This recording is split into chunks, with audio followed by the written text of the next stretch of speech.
Dalam keterangan persnya kepada sejumlah wartawan, Kapolres Musirawas AKBP Bayu Dewantoro menerangkan, tersangka berhasil dibekuk petugas tim Bustersat Narkoba di Desa Embacang saat tengah melakukan transaksi sabu-sabu dengan petugas yang saat itu tengah menyamar sebagai pembeli barang haram tersebut.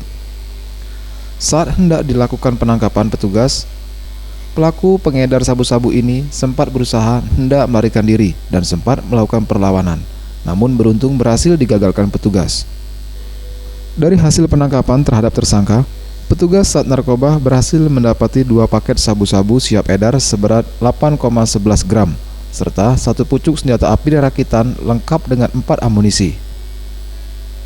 Berdasarkan pengakuan tersangka, sudah melakukan penjualan barang haram ini untuk ketiga kalinya, dengan setiap kali transaksi mendapatkan penghasilan Rp500.000.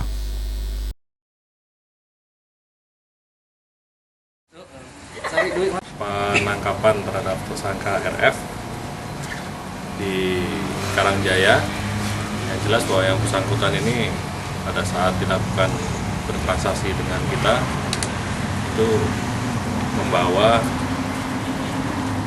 barang yang diduga sebagai narkoba, 2 klip plastik yang setelah kita jumlahkan sekitar 8 sekian gram.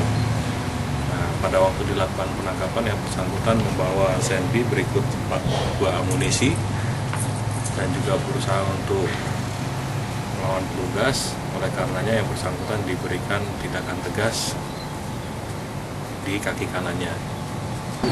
Pasal yang dikenakan yaitu pasal 114 Undang-Undang tentang narkotika, dan juga di sini dikenakan Undang-Undang darurat juga karena yang bersangkutan membawa senpi berikut amunisinya.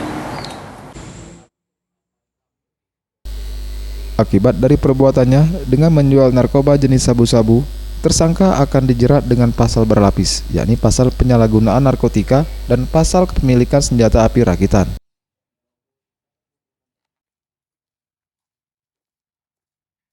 Tim Liputan Sriwijaya TV.